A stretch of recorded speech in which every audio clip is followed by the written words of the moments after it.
Bertemu kembali rentasan berita edisi 1544. Saya Zawaz Yusof, 4 paparan utama. Presiden PAS sila cermin diri.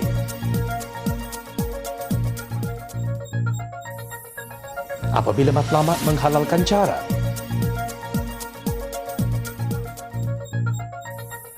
Jangan terlalu berlembut dengan petualang dagang. Rakyat mengemis, Sanusi Menteri Besar gagal.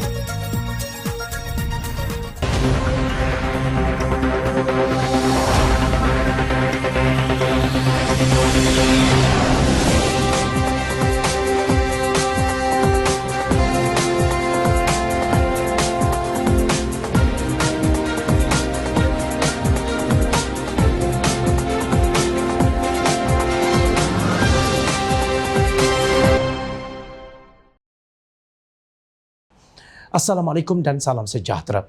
Presiden PAS Tan Sri Abdul Hadi Awang menegaskan kononnya parti itu tidak boleh bersatu dengan mereka yang nyata zalim bertindak secara terpilih ketika memerintah negara. Menurutnya ini kerana hukum nafsu golongan itu bukan mencari kawan, sebaliknya mencari lawan.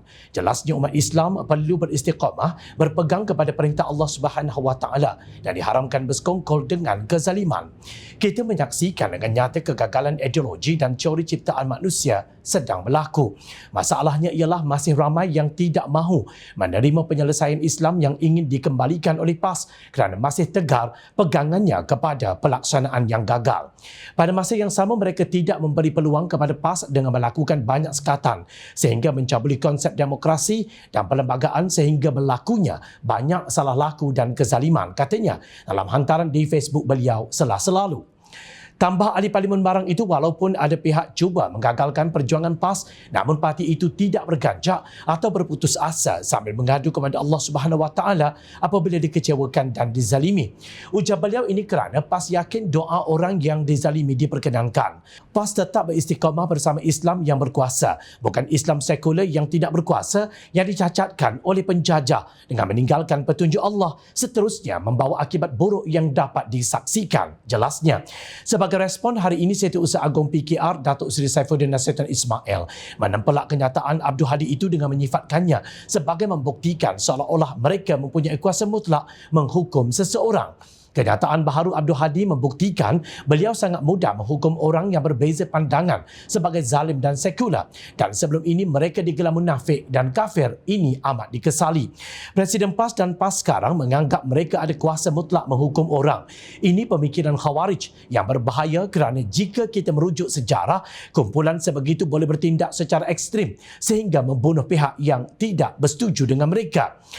Pemikiran ekstremisme seperti ini wajar ditolak umat Islam termasuk kita di Malaysia, katanya kepada Malaysia Kini. Walaupun tidak memetik sebarang nama atau parti, kenyataan bekas Duta Khas Bertaraf Menteri yang makan gaji buta selama 33 bulan itu pada zaman PN mengingatkan bahawa banyak pihak kepada peristiwa selepas PRUK15 pada tahun lalu. Ia menyaksikan tiada satu pun parti dapat menguasai majoriti kursi di Dewan Rakyat dan Yang Dipertuan Agong menyarankan agar kerajaan perpaduan dibentuk. Bagaimanapun, Perikatan Nasional yang diketuai Tan Sri Mahathir Mak Yassin menolak cadangan tersebut kerana yakin kononnya gabungan itu memiliki jumlah yang mencukupi untuk menjadi kerajaan. Saifuddin yang juga Menteri Dalam Negeri berkata sebenarnya PAS sebagai pentadbir boleh dianggap gagal seperti yang disaksikan di negeri yang diperintah parti itu. PAS berkuasa penuh di Terengganu, tiada pembangkang. PAS berpeluang menunjukkan bagaimana model pemerintahan yang boleh PAS amalkan. Yang jelas PAS gagal. PAS menutup kegagalan itu dengan cara mengembang politik dan pemikiran khawarij, kata Saifuddin di Lapor Malaysia Kini. Tambahnya, Abdul Hadi cuba memberi justifikasi kenapa PAS menolak cadangan Agong untuk menyertai kerajaan perpaduan yang digagaskan baginda. Justifikasi Abdul Hadi juga penuh bongkak dan sombong. Justru saya mengajak Abdul Hadi mengisafi asas perpaduan sesama Muslim ialah mengucap 2 kalimah syahadah. Asas perpaduan Muslim dan bukan Muslim pula ialah menjaga kepentingan bersama. Contohnya, menjaga keamanan negara, keharmonian dalam kalangan rakyat, memakmurkan ekonomi dan lain-lain. Ini semua adalah kepentingan bersama, kata Saifuddin. Jelas Presiden PAS nafas kini umpama meludah ke langit. Tepuk air di dulang, terpercik ke muka sendiri. Jika hendak bercakap tentang kezaliman, siapa yang zalim ketika ini? Kenapa di Kelantan rakyatnya bunuh diri terjun jambatan kerana tekanan hidup? Siapa pimpinan mereka jika bukan yang digelar ulama? Tak kalah ulama berlaku zalim. Jangan bercakap tentang dizalimi sekiranya hutang percetakan menjangkau ratusan ribu ringgit didiamkan begitu sahaja sehingga pemilik syarikat tersebut kini gulung tikar. Kerajaan mana yang zalim ketika ini? Guru pasti hanya dibayar gaji RM400 hingga RM600 sebulan tanpa caruman KWSP dan perkeso sejak berpuluh tahun lalu. Itu dikategorikan sebagai kerajaan apa? Itu namanya kerajaan Islam super zalim yang dicipta PAS tanpa disedari mereka. Di mana pembelaan pimpinan mereka tentang dua isu ini? Jawapannya mudah, mereka peduli apa? Tindakan pempengaruh dan YouTuber Bros Gang TV atau BGTV yang menjemput seorang lelaki yang terlibat bagi kes persundalan. Program podcast baru-baru ini menerima kecaman warga maya dan rakyat Malaysia. Masakan tidak, lelaki yang dikenali sebagai Hot Daddy Ash atau Gigolo Canda Baik dalam kalangan warga maya itu merupakan suspek utama dalam jenayah seksual. Suspek berusia 31 tahun ditangkap polis pada 19 Januari lalu selepas kegiatannya merakam dan menjual puluhan klip video aksi lucahnya bersama lebih 20 wanita termasuk mereka yang mengupahnya untuk khidmat seks dibongkar. Bukan itu sahaja, tindakan pempengaruh menjadi suspek sebagai tetamu jemputan yang telah didakwa di mahkamah atas tuduhan tersebut juga menjadi persoalan. Yang di-Pertua Yayasan Dakwah Islamiah Malaysia Yadim, Datuk Ahsanuddin Muhammad Yunus meminta masyarakat agar tidak menormalisasikan aktiviti persundalan yang kini dipromosi secara terbuka di media sosial. Kata Ahsanuddin, beliau senada dengan beberapa pemimpin negara dan mufti yang menggesa agar tindakan tegas diambil terhadap mereka yang mempromosikan kemungkaran ini kerana ia boleh merosakkan nilai akhlak masyarakat. Menurutnya, kerajaan negeri perlu menggunakan undang-undang mereka bagi mengekang kegiatan tidak bermoral itu daripada terus berleluasa. Yadim sentiasa cuba untuk melaksanakan dakwah amar ma'ruf nahi mungkar dan apabila kami mendapat maklumat tentang tersebarnya kempen secara terbuka aktiviti persundalan yang diiklankan di media sosial ini tidak wajar berlaku dalam negara kita. Kita perlu beramai-ramai membantah perkara ini daripada sudut masyarakat. Daripada sudut undang-undang pula, kami telah berkomunikasi dengan pasukan yang mempunyai autoriti untuk melaksanakan pencegahan melalui tindakan undang-undang, sama ada melalui akta ataupun melalui enactment di negeri-negeri. Sepatutnya mereka tidak boleh berdiam diri membiarkan perkara ini, katanya dalam satu video ringkas di TikTok miliknya. Jemputan Hot Daddy untuk datang ke podcast BGTV menimbulkan situasi kecoh dalam kalangan umat Islam kerana tindakan itu didakwa seolah-olah menyokong dan mempromosikan apa yang dilakukan lelaki berkenaan. Ia turut mendapat teguran Mufti Pulau Pinang, Datuk Seri Wan Salim Wan Muhammad Nur yang dilaporkan bimbang tindakan itu akan mempengaruhi para remaja dan membawa mereka ke jurang keruntuhan akhlak. Menteri Komunikasi Fahmi Fazil juga memberi peringatan agar pengendali podcast supaya mengamalkan kawalan kendiri kerana kerajaan belum berhasrat melaksanakan kawal sedia ke atas platform terbabit. Baru-baru ini Mufti Pahang Datuk Seri Dr. Abdul Rahman Osman berkata Hot Daddy yang tular dalam aplikasi X bersama beberapa wanita perlu memohon ampun dan bertaubat kepada Allah Subhanahu Wa Taala. Sementara itu, Menteri di Jabatan Perdana Menteri Hal Ehwal Agama Datuk Muhammad Naim Mukhtar memperingatkan pempengaruh media sosial supaya tidak menormalisasikan maksiat semata-mata mengejar populariti dan mencipta konten sensasi. Jelasnya, beliau terkejut apabila pempengaruh media sosial itu menjemput individu dikenali sebagai Hot Daddy yang terbabit menjual video aksi seksnya sebagai tetamu program. Kepada pempengaruh dan pencipta konten di Malaysia, usahlah kerana menagih populariti murahan dengan mencipta konten sensasi sehingga sanggup menormalisasikan perkara maksiat dan mungkar. Sebagai pempengaruh media, kita bertanggungjawab kepada agama, bangsa dan juga negara. Marilah kita sentiasa memberikan contoh dan akhlak yang baik kepada masyarakat agar segala perbuatan baik yang diikuti akan mendapat pahala yang berpanjangan. Pada masa yang sama, kita membina generasi yang menjunjung tinggi nilai-nilai agama dan akhlak. Matlamat tidak pernah menghalalkan cara. Ketua Pengarah Kesihatan Datuk Dr. Muhammad Razi Abu Hassan memberi amaran bahawa penjualan produk kesihatan yang tidak berdaftar melanggar peraturan 7-1-A Peraturan Kawalan Dadah dan Kosmetik 1984. Berkaitan dengan hal ini, beliau berkata siasatan awal Kementerian Kesihatan Malaysia KKM mendapati produk penyedut hidung atau turut dikenali sebagai energy stick bukan keluaran berdaftar dan perlu berdaftar dengan pihak berkuasa Kawalan Dadah PBKD seperti peruntukan undang-undang di bawah Akta Jualan Dadah 1952. Pemantauan dan tindakan penguatkuasaan akan dijalankan ke atas penjual yang dikesan menjual produk tersebut.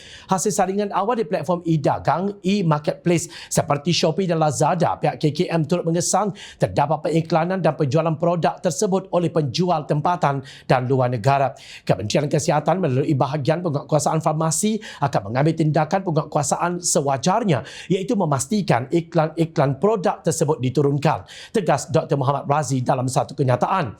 Justru penjualan bahan tersebut adalah satu kesalahan dan penjual boleh didenda sehingga RM25,000 atau penjara sehingga 3 tahun atau kedua-duanya sekali. Jika kesalahan berulang, penjual boleh dikenakan hukuman denda tidak melebihi RM50,000 atau penjara tidak melebihi 5 tahun atau kedua-duanya. Manakala syarikat yang melakukan kesalahan sama boleh didenda sehingga RM50,000 kesalahan pertama dan sehingga RM100,000 untuk kesalahan berikutnya. Menurut Dr. Muhammad, KKM komited dalam melindungi kesihatan dan kesejahteraan orang awam melalui pemantauan secara berterusan.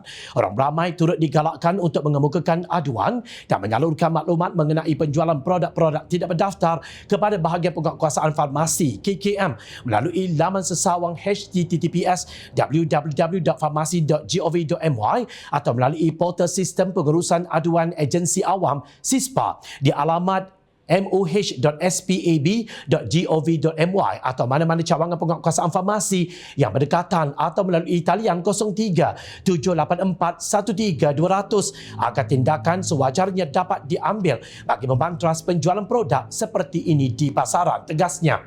Tahniah kepada Menteri Kesihatan Datuk Seri Dr. Zulkifli Ahmad kerana bertindak pantas membendung gejala yang tidak sihat ini. Jurucakap juga menghargai keprihatinan semua pihak yang membawa kepada tindakan menyelamatkan kanak-kanak dan rakyat Malaysia daripada cubaan merosakkan kesihatan mereka menerusi bahan yang tidak diketahui asal-usulnya. 2 hari lalu, Menteri Pendidikan Fadlina Siddiq meminta ibu bapa serta pihak sekolah untuk mengambil perhatian berkaitan isu berkenaan agar kanak-kanak dan anak-anak tidak terjebak dengan pengambilan bahan penyedut tersebut. Kementerian Kesihatan telah pun ambil tindakan dan Kementerian Pendidikan menyokong apa sahaja tindakan yang diambil, katanya, dipetik Kosmo Online. Akhbar tersebut turut memetik kenyataan Pegawai Pendidikan Persatuan Pengguna Pulau Pinang atau CAP NV Sebaro bahawa kehadiran gadget terbaru ini bakal membunuh kesihatan kanak-kanak dengan lebih dahsyat. Bila melihat penjualan energy stick ini lebih memfokuskan kepada pengguna muda dan remaja kerana harganya sangat mampu milik. Kumpul duit belanja sekolah seminggu pun boleh berlidah. Lagipun dijual secara dalam talian, siapa saja boleh dapatkan dengan mudah tanpa pengawasan pihak tertentu termasuk ibu bapa, katanya, seperti dipetik Kosmo Online. Kesannya sama seperti hisap vape dan produk penyedut hidung. Seperti ini sememangnya akan membuat pengguna baru untuk cuba vape pula dan risikonya akan lebih teruk daripada risiko vape ketika ini sebab akan ada 2 gadget yang buat pengguna ketagih. Jelasnya, terdahulu Public Health Malaysia PHM memberi amaran dan menyuruh agar penjualan bahan berkenaan dihentikan segera. Dari segi perubatan, pengambilan bahan kimia melalui hidung menyebabkan risiko kerosakan mukus di dalam rongga hidung, luka, pendarahan dan jangkitan. Alahan dan keracunan juga boleh berlaku kerana bahan yang digunakan tidak diketahui, tegas PHM. Sementara itu, Presiden Persatuan Ahli Farmasi Malaysia MPS, Profesor Amrahi Buang, pula menggesa agar kerajaan mengutamakan kesejahteraan jangka panjang orang ramai dengan pantas dan menangani serta melarang penjualan mana-mana produk yang memudahkan akses kepada nikotin. Kami terus menyeru untuk memasukkan Generation Endgame atau GEG ke dalam kawalan Akta Produk Merokok untuk Kesihatan Awam 2023 bagi menangani isu berkaitan merokok yang lebih meluas produk, katanya, seperti dipetik Berita Harian. Carian Jom Channel di talian e-dagang mendapati ketika kenyataan KKM dikeluarkan, bahan tersebut masih dijual dan ada yang cuba menyamar sebagai alat penyegar, energy bar, penyedut hidung dan sebagainya. Kerajaan hendaklah bertindak dengan berani dan pantas kerana kos rawatan penagihan dadah atau yang seumpamanya adalah lebih daripada wang semata-mata.